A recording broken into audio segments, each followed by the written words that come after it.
Hello everyone, welcome to the mathematical tools for physics part 4। तो अभी तक हम लोगों ने ट्रिग्नोमेट्री के कुछ बेसिक रूल्स, कुछ बेसिक इक्वेशंस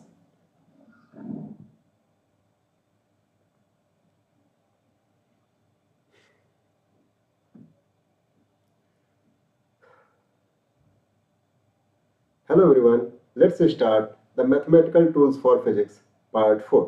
तो अभी तक हम लोगों ने ट्रिग्नोमेट्री में कुछ बेसिक रूल्स, कुछ बेसिक एंगल्स और कुछ बेसिक इक्वेशंस को हमने डेरिवेट कर लिया है। इसके बाद से अगला जो पार्ट है वो अब किसी जनरल ट्रायंगल के लिए अब हम कुछ इक्वेशंस, कुछ रूल्स को डेरिवेट करेंगे। तो जो पहला रूल्स आता है उसको हम बोलते हैं sine rule of triangle. Let suppose कोई भी एक जनरल ट्रायंगल है जिसके तीनों एंगल दे रखे हैं, ठीक है। Let suppose this angle is alpha और अल्फा के सामने वाला जो साइड है इसको हमने मान लिया ए। ये वाला जो एंगल दे रखा है लेट सपोज बीटा और इसके सामने वाला जो साइड दे रखा है वो बी दे रखा है। और ये वाला जो एंगल दे रखा है वो लेट सपोज गामा दे रखा है और इसके साइड सामने का जो साइड है इसको मान लिया हमने सी दे रखा है। इसमें हमें रिलेशन कैलकुलेट करना है। तो देखो, सबसे पहले आप एक परपेंडिकुलर ड्रॉ करो यहां से।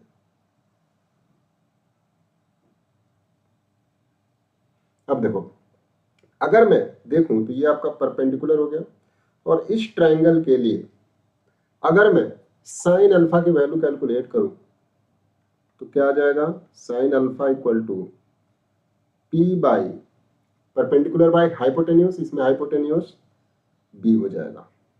अब दूसरे वाले ट्रायंगल के लिए देखा जाए तो इसमें आप साइन बीटा ड्रॉ करो। साइन बीटा अगर लिखोगे तो ये आ जाएगा पी बाई ए। देखो, अब हमारे पास दो इक्वेशन है, 1 एंड 2। इन दोनों को आप डिवाइड कर दो तो क्या आ जाएगा, sine alpha divide by sine beta और इधर बचाएगा ए डिवाइड बाई बी। ठीक है। इस इक्वेशन से आप देख सकते हो कि sine alpha is directly proportional to a, sine beta is directly proportional to b. ठीक है। इसी तरीके से आप अल्फा और गामा का भी रिलेशन निकाल सकते हो, गामा और बीटा का भी रिलेशन निकाल सकते हो। ठीक है। और ये जो तीनों एंगल्स हैं वो डायरेक्टली साइड्स के प्रोपोर्शनल है। तो इसके बेसिस पे मैं इन तीनों एंगल्स को साइन के टर्म्स में ऐसे लिख सकता हूं, sine alpha ratio sine beta ratio sine gamma will be equal to a ratio b ratio c. ठीक है। इसको चाहे तो आप ऐसे भी लिख सकते हो, A divide by sine alpha will be equal to B by sine beta will be equal to C by sine gamma will be equal to constant. तो यहां से एक हमारी इक्वेशन आ गई, इसको हम बोलते हैं साइन रूल। ठीक है। आइए देखते हैं, इस पे हमें क्वेश्चन करके देखते हैं। तो देखो, मान लो कोई सा भी एक ट्रायंगल दे रखा है,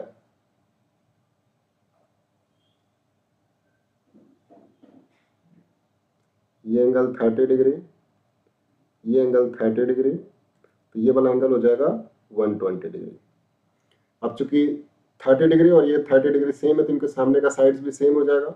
लेट सपोज ये दे रखा है 3, ये दे रखा है 3, ये आपको कैलकुलेट करना है। ठीक है। तो देखो, हमें साइन रूल पता है, A by sine alpha equal to B by sine beta equal to C by sine gamma. तो देखो, सी के सामने का एंगल कितना है, 120। ठीक है। तो आप इसको ऐसे लिख सकते हो, अगर सबकी साइड्स का रेशियो निकाला जाए या फिर साइन रूल अप्लाई किया जाए तो मैं ऐसे लिखूंगा 3, इस वाले के लिए 3 और इसके सामने का angle with sine 30 equal to इस वाले 3 के लिए देखो 3 डिवाइड बाई इसके सामने का angle with sine 30 equal to, अब सी के लिए देखा जाएगा तो सी बाई इसके सामने का एंगल कितना है 120, साइन 120 इक्वल टू क्या हो जाएगा, सम कांस्टेंट सी। ठीक है। अब इसमें से किसी दो को आप इससे कंपेयर कर दो, तो कंपेयर कर देते हैं।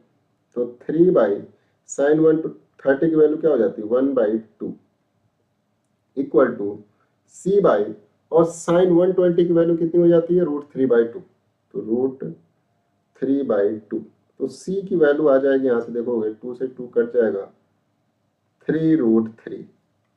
तो इस तरह से किसी भी जनरल इक्वेशन ट्रायंगल के लिए अगर तीनों साइड्स या फिर तीनों एंगल्स दे रखे हो और कोई एक साइड पूछ रहा हो, तो आप साइन रूल के थ्रू उस साइड्स की वैल्यू कैलकुलेट कर सकते हो। ठीक है, इसके बाद से देखो अगला जो रूल आता है वो आता है कोसाइन रूल। कोसाइन रूल क्या बोलता है कि अगर कोई भी जनरल ट्रायंगल दे रखा है, उसके कोई भी एक एंगल दे रखा है, लेट सपोज ये एंगल दे रखा है थीटा, और इसमें कोई भी दो साइड्स दे दिया, मान लेते हैं ये दे दिया ए, और ये वाला जो साइड है ये पूरा दे दिया बी। ठीक है, और ये वाला साइड आपसे पूछ ले कि कितना हो जाएगा। ठीक है, तो इसके लिए भी आप क्या करो, मैं एक इक्वेशन डेरिवेट करता हूँ, छोटा सा डेरिवेशन है, कोई बहुत लेंदी नहीं है, तो डेरिवेट कर लेते हैं। देखो सबसे पहले यहां से एक परपेंडिकुलर ड्रॉ करो। अब देखो ये आपका परपेंडिकुलर हो गया। ट्राइंगल 1 के लिए आप सबसे पहले साइन थीटा की वैल्यू निकालोगे, तो साइन थीटा को हम कैसे लिख सकते हैं, P बाई ए, यहां से परपेंडिकुलर की वैल्यू आ जाएगी ए साइन थीटा, तो ये वैल्यू आ गई P की ए साइन थीटा। अब देखो इस ट्राइंगल 1 के लिए बेस की वैल्यू निकालते हैं, ये वाली वैल्यू निकालते हैं। मान लेते हैं ये है आपका बेस, तो क्या क्या करूंगा मैं, कॉस थीटा निकाल दिया। कॉस थीटा इक्वल टू क्या हो जाता है, बेस डिवाइड बाय हाइपोटेन्यूज। यहां से बेस की वैल्यू आ गई ए कॉस थीटा, मतलब कि ये जो वैल्यू है ए कॉस थीटा है। अब देखो पूरी साइड्स बी थी और ये वाला साइड्स ए कॉस थीटा हो गया, तो बचा हुआ कितना हो जाएगा, ये वाला B minus A cos theta, ये वाली साइड्स हो गई। अब देखो ट्रायंगल 2 के लिए आप पाइथागोरस थ्योरम अप्लाई कर दो, तो क्या इक्वेशन बनेगी, C square equal to P square plus B square. ठीक है, तो यहाँ पे पी कितना है, ए साइन थीटा का स्क्वायर, और बेस कितना है इसमें, B minus A cos theta का होल स्क्वायर। अब इसको हम थोड़ा सा सॉल्व करते हैं, तो हो जाएगा C square equal to A square sine square theta plus उसको एक्सपेंड कर देंगे तो हो जाएगा B square plus A square cos square theta minus 2ab cos theta. ठीक है, अब देखो यहाँ पे A square sine square theta है, यहाँ पे A square cos square theta, दोनों में से ए स्क्वायर कॉमन ले लोगे तो क्या बचेगा, sign square theta plus cos square theta, और हमें पता है sign square theta plus cos square theta कितना होता है, 1। तो यहाँ से डायरेक्ट हो जाएगा C square equal to A square plus B square minus 2ab cos theta. ठीक है, तो ये हमारी एक इक्वेशन बन गई। अगर मैं चाहूं तो सी की वैल्यू को ऐसे भी लिख सकता हूं, root A square plus B square minus 2ab cos theta. तो बेसिकली ये हमारा कोसाइन रूल हो जाता है। ठीक है, अब हमें डिफरेंस पता चल गया साइन रूल कब अप्लाई करना है, जब हमें तीनों एंगल्स दे रखे हो, दो साइड्स दे रखी हो और तीसरा साइड्स पूछ रहा हो, तो उस केस में हम साइन रूल अप्लाई करेंगे। और अगर कोई भी जनरल ट्रायंगल है, एक एंगल दे रखा है और दो साइड्स दे रखे हैं, तीसरा साइड आपसे पूछ रहा है, तो उस केस में आप कोसाइन रूल अप्लाई कर दोगे। ठीक है, तो आइए देखते हैं, इस पे क्वेश्चन करके देखते हैं। लेट सपोज कोई एक ट्रायंगल है, ये वाला एंगल आपको दे रखा है 53 डिग्री, ये वाला साइड दे रखा है 8, ये वाला साइड दे रखा है 10, और ये वाला साइड आपसे पूछ रहा है। तो आपको सिंपल सा देखोगे तो एक एंगल है, दो साइड्स हैं, तीसरा पूछ रहा है, तो आप सिंपल सा कोसाइन रूल अप्लाई करो। तो कोसाइन रूल क्या हो जाता है, C square equal to A square, इसको आप ए मान लो, इसको आप बी मान लो, और ये आपका थीटा हो जाएगा।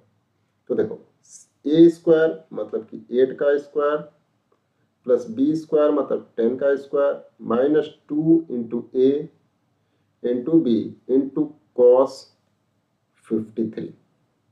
ठीक है, अब इसको सॉल्व करते हैं, तो ये हो जाएगा 64 plus 100 minus 2 into 8 into b की वैल्यू मैंने पुट नहीं किया, सॉरी, 10 इंटू कॉस 53 की वैल्यू हो जाती है 3/5। कट कर दो। अब देखो इसको अगर मैं पूरा सॉल्व करूं तो ये अप्रॉक्सीमेटली आ जाएगा 68। तो c की वैल्यू आ गई √68। ठीक है, तो यहां से हमने c की वैल्यू को भी कैलकुलेट कर लिया। ठीक है, अब मैं आपको एक होमवर्क दे रहा हूं और इसका आंसर आप लोग कमेंट सेक्शन में डालोगे। ठीक है, देखो